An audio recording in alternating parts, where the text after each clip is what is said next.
All right, guys. So Alabama just won 31-29. They hold off Florida. This was probably one of the games where I knew that Bama was going to win this game. I had I was not worried the least that Florida was going to win this football game. But first, I will say this. I'm not trying to be disrespectful. We got to give our hats off to Florida. They played extremely hard. Let's give a lot of credit to the crowd. The crowd had a huge impact. The Swamp showed today why it's one of the toughest environments to play college football at. Their defensive line played amazing, played really, really well in the second half. Let's give credit. Brenton Cox had a great game. Mohamed Diabit, Jeremiah Moon stepping up for Vontrell Miller. A lot of those guys, Kalar Elam, Florida's secondary was extremely good today. They played our receivers extremely tough. It was physical. Kalar Elam showed why he's one of the best cornerbacks in all of college football. And why he could potentially be a first round pick next year. I mean, this was a difficult game, man. This was a very, very difficult game for us. Going into it, I knew that this could potentially be close.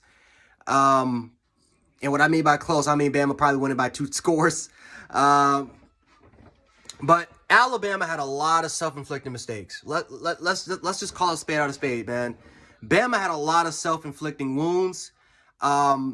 I think for the first time, and this was the question, is this going to be the best Alabama team ever? Because if you look at the amount of returning starters on defense and the production that we've had offensively and just the history of how our offense has been, a lot of people expected Bama to just roll through the competition and just cruise their way out to the national title game. And listen, this is not the way it is, man. I mean, we have a lot of holes. We have a lot of weaknesses. And I made videos implementing about the weaknesses some of the things I was worried about for Alabama. I talked about players that I'm not going to name now, but I'll name it. I talked about players like Josh Jobe, that I got a lot of criticism and hate for on Twitter. I talked about DeMarco Hellams, that I got a lot of criticism for as well. I talked about how our secondary was going to be the weak point of our offense.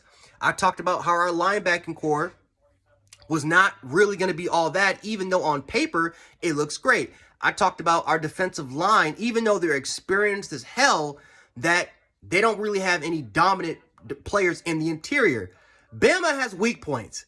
Offensively, it's inexperience. It's a new offensive play caller.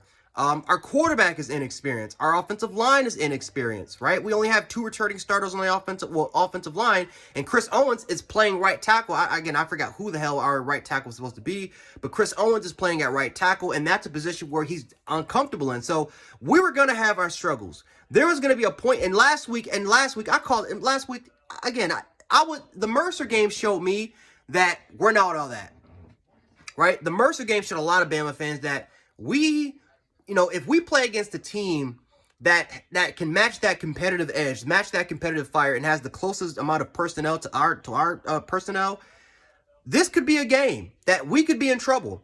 And we were in trouble. We were up 21-3.5. We came out explosive. We came out looking great. But the second quarter came and it was just self-inflicted wounds. I felt like play calling killed our 3 drives. I don't know why in the hell we ran the ball once on the 2 drives that we were stopped in.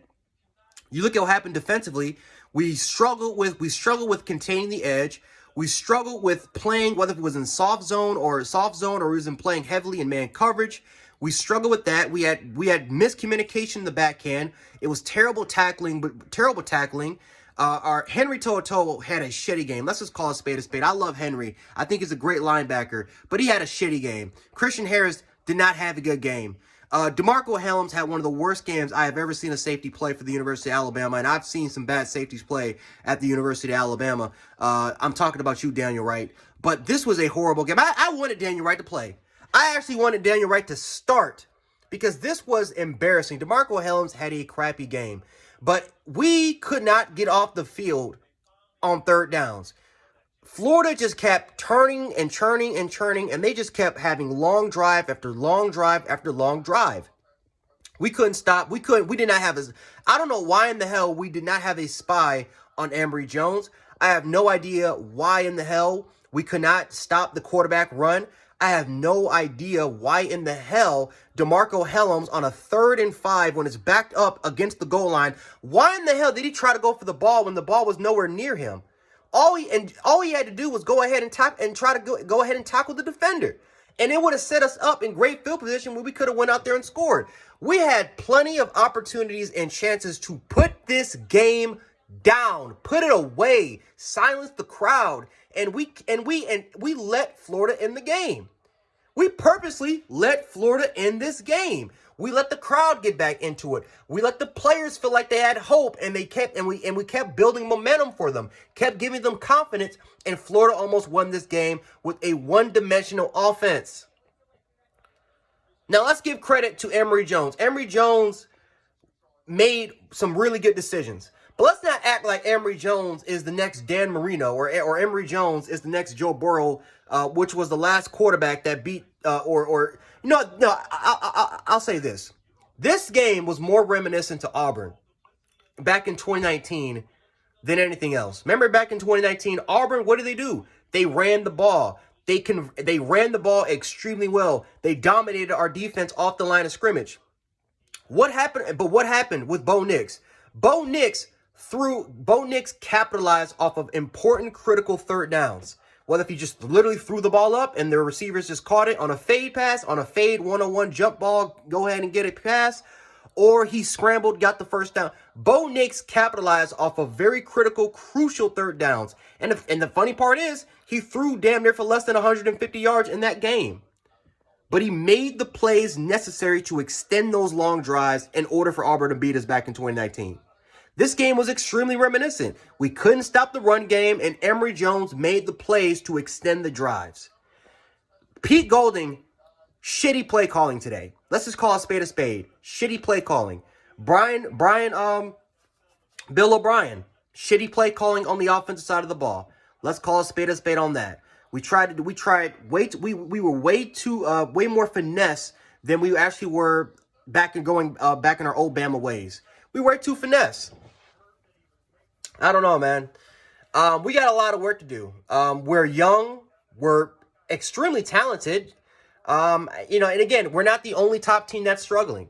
Oklahoma struggled with Nebraska. Ohio State is struggling with Tulsa, and they lost to Oregon last week. Damn near ironically, damn near the same fashion.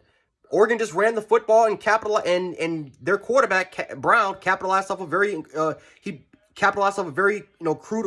crucial third down conversions. Very identical to how Oregon beat Ohio State. Just, for the most part, really the only team that's played extremely good to their potential is Georgia. So we got to get it together because we got Ole Miss. And I talked about this. Why I talked about Ole Miss a lot. I know Ty Scott is, one of my subscribers, Ty Scott. He's definitely going to poke fun at us, and I understand that completely because if I'm Ty Scott, I'm confident that Ole Miss can beat our ass. But we got to buckle up because Ole Miss has an offense better than Florida's. They have a great running game, and they have a great passing attack. And Lane Kiffin, he's one of the best offensive coordinators. He's one of the best play callers in all of college football. He's a guy that's going to be looking at this game. They're going to be looking at the weaknesses of Alabama, giving up the middle. Once again, I don't know why in the hell Bama keeps giving up the middle in the passing attack, whether if we're in soft zone or in man. We can't do shit against the middle.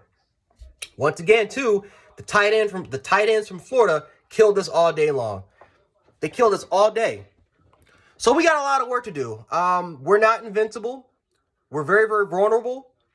And we got some tough competition, man. A&M, another good team that can run the football. Looking at this game, they're going to love it. Arkansas, I can't believe I'm even saying that. But yeah, Arkansas, we got a lot of work to do if we want to get back to where we want to get to. Because right now, we just lost fire. We lost the fire.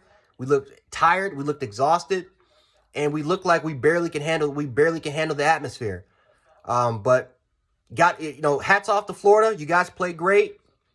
I know it's a moral victory. I know you guys probably won't take moral victories, but you guys played great, and you almost got us at the end of the day. Who knows if Anthony Richardson would have played in this game? Who knows, right? So, but anyway, guys, let me know how you guys feel about this game in the comments. I'm not mad. I'm not irate. I'm just disappointed in our team. We did not play up to our potential, but at the end of the day, a W is a W. And hopefully we can learn from this. We'll get better, and we'll move forward. But anyway, Jan Sports. I'll catch you guys in a little bit. Peace.